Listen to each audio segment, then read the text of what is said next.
The most critical issue which remains at the forefront of the discussion is the lack of conversation and awareness around AI and a subsequent framework which must be developed to sustain and regulate AI and all the other realities that will stem from this drastic paradigm shift in technology.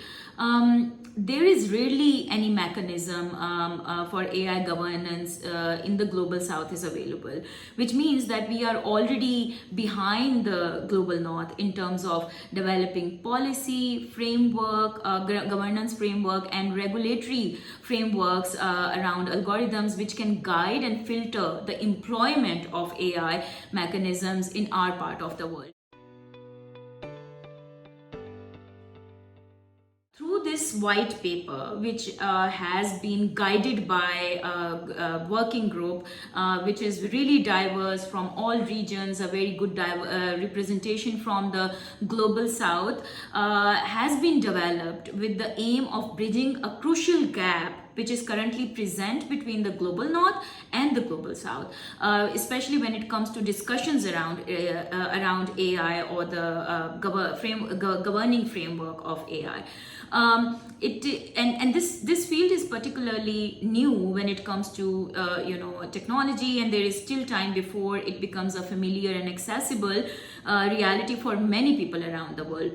Having these conversations at this point and bringing in the view of policymakers, digital rights organizations, human rights activists, and educationists who are actually part of this working group from all the regions, almost all regions, provides the much needed context, insight, and consideration that should be mandatory while talking about all the matters which affect entire global population through the means of technology. So through an inclusive approach with this white paper, the working group members brought about their own perspective without undermining and ignoring the equally relevant perspectives and realities of global south. So finally, it has been designed to answer the pressing question: if AI has a worldwide framework, what should that basis be?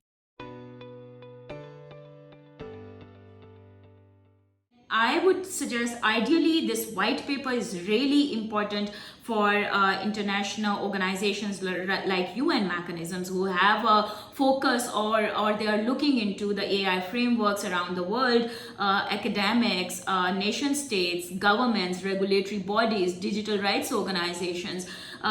to not just look into this paper but also to sort of focus where these conversations are having, they are having these conversations and how they can bring reference to this paper. I believe that this paper will set a good precedent for the upcoming future conversations around governance of AI around the world.